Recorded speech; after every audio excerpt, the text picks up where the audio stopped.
Olá, tudo bem?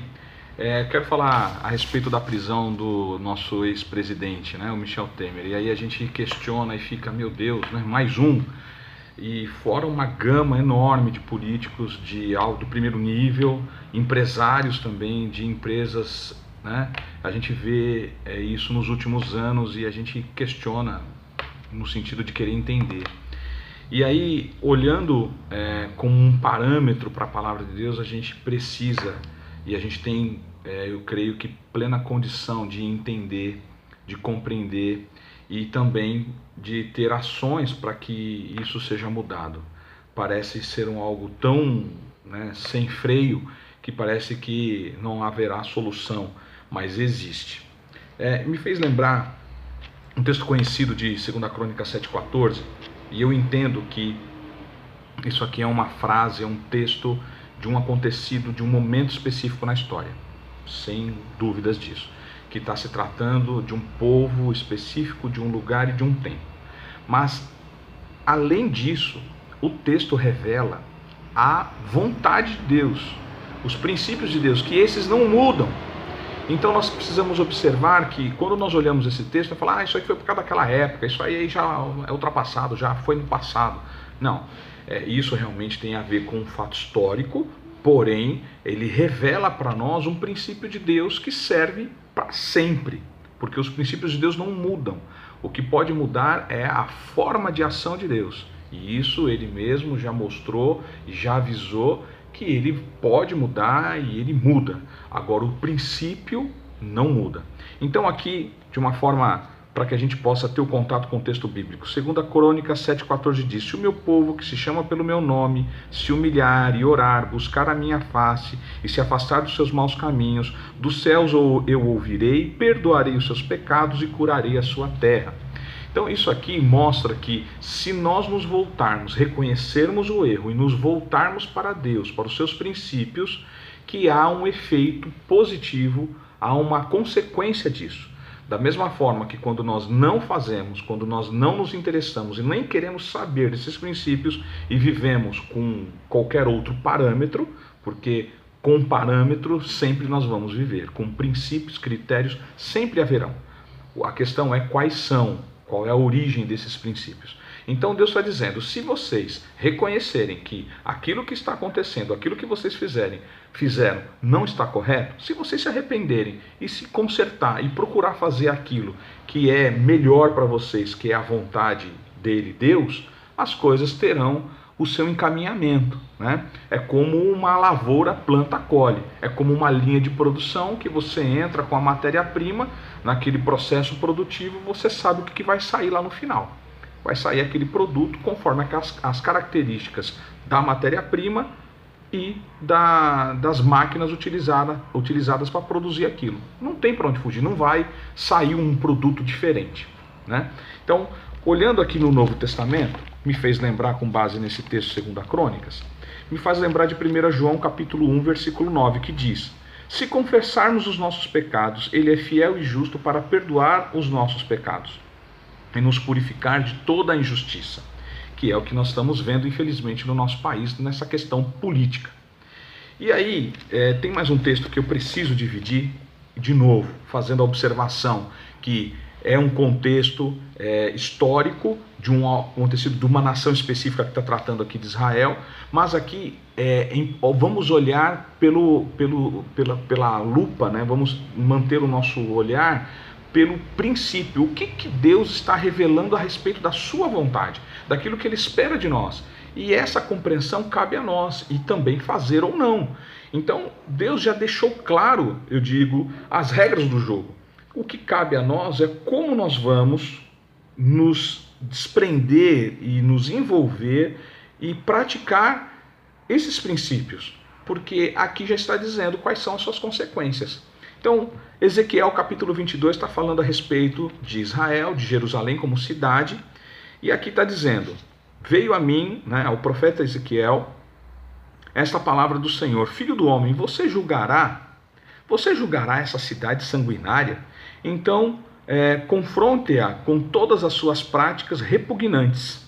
Então aqui começa, você vai julgar o que está acontecendo nessa cidade, as ações, o meio social, a prática, né, de vida, vamos dizer assim, dessa sociedade? Aí ele está dizendo aqui, né, então vamos confrontá-las, vamos fazer essa comparação com aquilo que eles estão fazendo, né, que em alguns casos pode ser consequência de atitudes anteriores, né? Eu estou falando que isso ajuda a compreensão do que está acontecendo com o nosso país, né?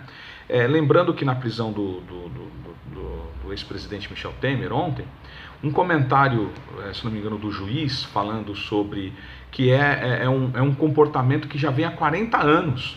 Isso me fez lembrar também um repórter, uma entrevista do presidente, do pai do Marcelo Odebrecht, o senhor Hermínio, se eu não me engano o nome dele, falando que essa prática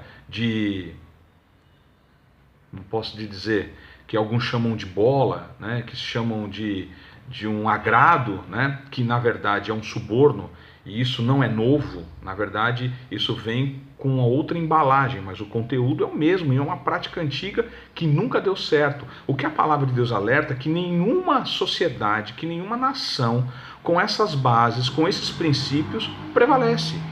A parte produtiva, a parte de prosperidade dessa nação, ela é extremamente frágil, vai ruir mais cedo ou mais tarde. Então não é uma prosperidade duradoura, ela é provisória, temporária, porque as bases não prestam, são frágeis, são podres.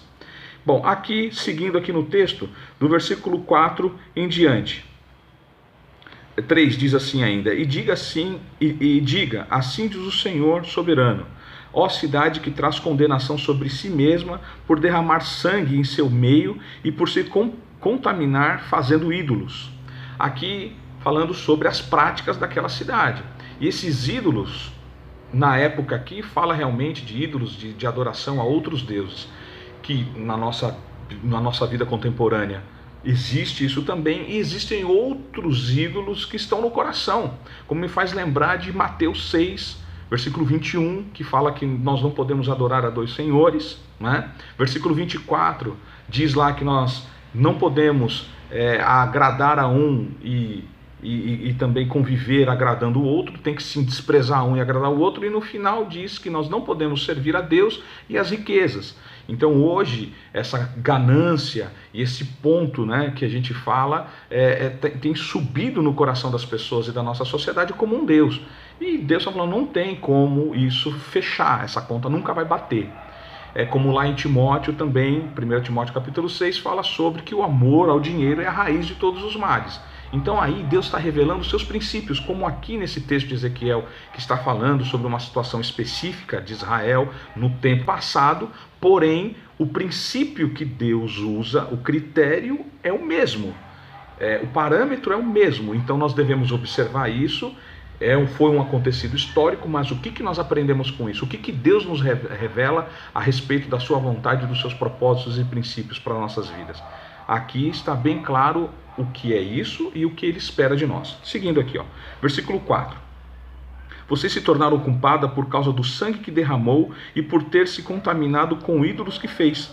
Você deu cabo dos seus dias, chegou ao fim dos seus anos. Por isso farei de você objeto de zombaria para as nações e de escárnio em todas as terras. Tanto as nações vizinhas como as distantes zombarão de você, ó cidade infame e inquieta. O Brasil, infelizmente, qualquer imagem dele no resto do mundo, né? Que aqui é uma bagunça e ultimamente aqui é uma terra, vamos dizer assim, de ninguém, que quem manda é o dinheiro, quem manda é o suborno, fora outras questões passadas, que aqui na grande festa que se resumia em carnaval e futebol. Felizmente. Versículo 6. Veja como cada um dos príncipes de Israel, que aí está, usa o seu poder para derramar sangue. Aqui quando ele está falando de príncipe, está falando dos governantes. Se o seu meio, em seu meio eles têm desprezado pai e mãe, oprimido estrangeiro e maltratado órfão e viúvas. Aqui está falando de um princípio familiar que está degringolado, desestruturado, que é o que a gente vê hoje. Aqui está falando sobre oprimir, né? Aqui desrespeitam pai e mãe, oprime o estrangeiro e maltrata os órfãos e as viúvas. Ou seja, essa questão do estrangeiro aí mostra uma fragilidade do porquê que esse estrangeiro veio para cá, né? Porque os que vêm para o Brasil é porque estão num lugar muito pior do que o Brasil, porque você não vê ninguém fazendo esforço querendo vir para cá de países que estão em situação, seja financeira, seja qual for, melhor do que o Brasil. Ninguém vai querer vir para cá, a não ser que seja uma proposta profissional extremamente vantajosa para vir para cá.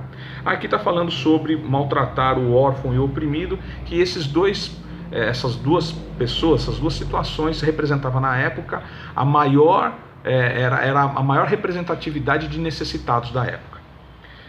Seguindo aqui no texto, eu vou parar no versículo 9 e depois eu devo fazer um outro vídeo seguindo com esse texto aqui. Você desprezou as minhas dádivas sagradas e profanou o meu sábado, ou seja, você desprezou os meus princípios. Versículo 9. Em seu meio há caluniadores, pronto para derramar sangue, em seu meio há os que comem nos santuários dos montes e praticam atos lascivos. E aqui ele começa a detalhar, e eu depois um outro vídeo vou seguir esse texto inteiro de Ezequiel 22. Trazendo, né, um comparativo, vamos dizer assim, uma percepção para os nossos dias. Ok? Que Deus abençoe, fiquem na paz do Senhor.